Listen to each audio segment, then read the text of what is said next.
South Oak Cliff at the 4 South Oak Cliff Community Center, talking with Taylor. And he's taking me around and touring me, and he takes me into the gym.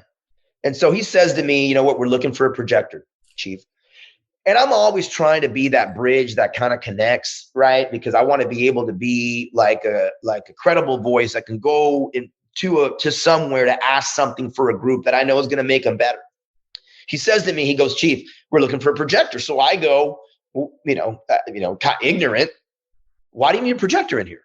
He goes, Chief, there aren't any theaters south of 30. I said, okay. So probably 2 days later, I have a Zoom meeting or a Teams meeting with Downtown Dallas Inc. And there's about 75 to 80 people on this meeting. And I tell the story. Well, first of all, I tell my crime plan and what my vision is and how arresting criminals and making our streets safer and giving back to the community aren't mutually exclusive. And that's what we're trying to accomplish. Within 2 minutes, a woman sends me a message and says, we'll take care of that projector.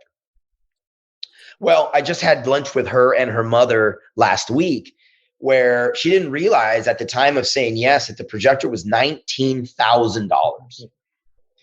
Didn't deter her one bit.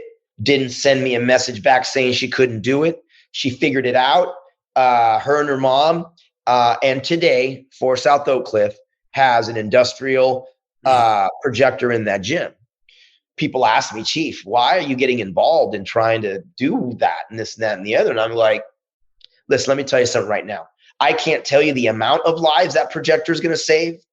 But when I have kids or young adults that are in that gym watching a movie at 10 o'clock at night, instead of being at the car wash down the street, I guarantee you that projector will save lives. And I guarantee you that is a public safety initiative. And, there's other stories like that. But like this community and this business community and the philanthropy that we have here, there is so much here that we just got to figure it out and tie into it, have a plan, and people are going to jump on board. And it's just all of that really goes into the whole reduction of crime. It's just not PD. The fact of what we did there collectively, it's all of us together. Well, that leads right into my last question, Chief, is how are things going? That's a great story. I love that story. How are things going with your planning for community policing, across the city? I think it's going well. I say this very often. Listen, no one is working harder than my gang investigators, gang units, SWAT teams, my CRPs, deployment, patrol. Everyone who's doing proactive work, no one's working harder. However, my community affairs division is working just as hard as they are. They are working and being as proactive in community involvement, giving back to our community as my proactive criminal units. We're out there. I can't wait for the pandemic. Really wants to get behind us so we can be out there even more. There's no secret to this. We have to be present. That's the number one. The technology is fantastic, all that, but nothing beats a good old fashioned community meeting to meet with your residents. Whether it is they're loving you, whether you're getting yelled at, it's still positive. Yeah. And I think that's important. And I think you'll find at least that the feedback we've gotten is, you're never going to make everyone happy, right? I mean, this is the work is what's important, right? It's about the journey, not the destination. And but I think it's been very positive because I think my rank and file know that our vision in the Dallas Police Department is that we are going to work our butts off to do both, to take the criminals off our streets that are doing our communities harm, and to also make sure that our community knows that we're here for them to make their lives safer and successful. And those are our two goals, and they both go hand in hand. Chief, last thing I ask, we're really supportive of the officers. We know how much they do. I work with a lot of those folks and know what they do. And we know that nationally training is very important. Officer training is very important. We also work with the Peru Police Institute. So, what's the latest that you all are doing as it relates to officer wellness? Also training initiatives. So, with officer wellness, one of the things that we're going to start doing and we've been looking at is to ensure our officers have counseling available. And we're still working with the city attorney's office to see if I can force officers to have counseling available when they have critical incidents that they go to. And not the big ones. Listen, our cops, and particularly I know in the last 8 months here, on any given weekend, that's more than any human being should have to see in their entire life. But we're also in a profession where there's a lot of bravado. We're also in a profession that doesn't want to come out and say, hey, I need to talk to someone. And oftentimes we got to be better. I got to work with the city attorney's office, and whatever the legal hurdles we have to go through, we got to do it. Because I don't care if I send 10, and I'll give you a perfect example. When we had little Cash murdered in a little 4-year-old little boy that was murdered and found in the middle of the street in Southwest Dallas, every single officer that was there was affected. You have officers that, go to a car accident scene, a child drowning, just a regular, it doesn't matter. There's just a myriad of, as you can imagine, on this job. We got to find a way to ensure those individuals at least see someone for help. And I don't care if anybody's seen the movie Good Will Hunting. I don't care that I don't care if they sit there and look at the clock for the entire hour and not say a word. But you know what? There'll be one that will have needed it. And for all the ones that maybe didn't need it, there'll be one that will need it. And if we can help that individual, it'll be amazing. We're working on getting an early warning system that's going to start coming up in place. That there'll be little triggers via algorithms that will tell us if an officer matching these types of red flags and what type of help that they could need. And so we're working on that.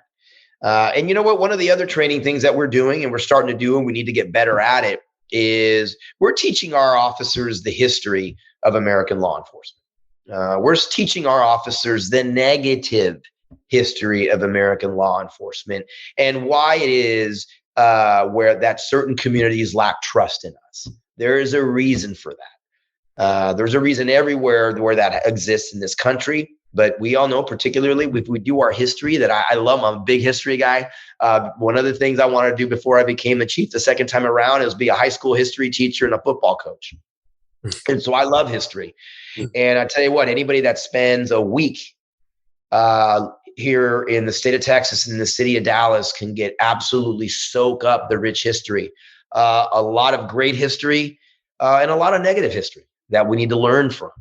And all of that is true from our officers, so that when they go to communities, that they understand that just because you wear a uniform doesn't mean someone's going to stand at attention for you. And that there's a reason why that exists, and there's a reason why we need to work harder. Mm-hmm. And again, having said that, doesn't mean we're not going to do the jobs we got to do in those neighborhoods, because God knows, unfortunately, it's in those neighborhoods where that are impacted by violent crime that we need to do that job.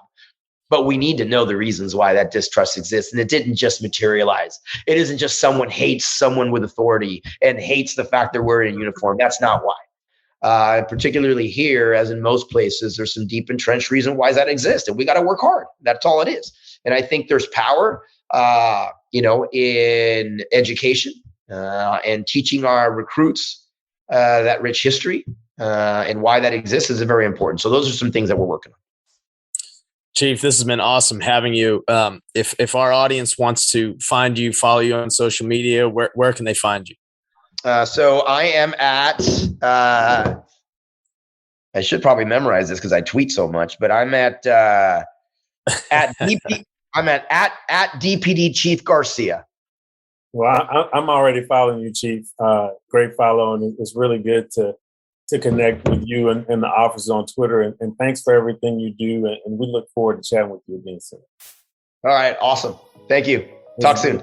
This is Deconstructing Dallas. Chief. Shawn Williams. Okay, Ryan. We'll be right back right after this.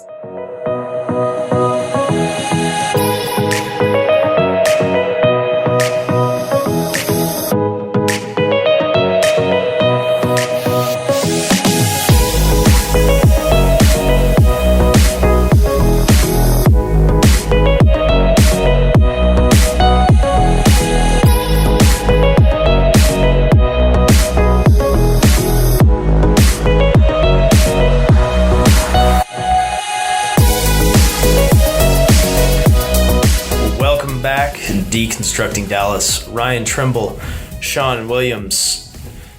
Big thanks to Chief Garcia for coming on and joining us, man.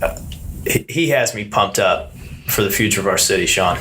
Yeah, it's exciting to hear what he's doing and what his team is doing to lead the Dallas Police Department. Again, I had a chance to be there at the department for about 4 years, about 3 years, and really got to know the work that our men and women in blue, the work that they do and putting their lives on the line. But not only that, but also just reaching out to the community. There's nobody that has more involvement, more engagement that touches our community more than our officers. And so to know that we've got Chief Garcia at the top, putting a plan in place, putting a leadership strategy in place, and really just setting a tone, it makes me feel better about where we're headed as it relates to law enforcement. That's right, Shawn. Where there is no vision, the people perish.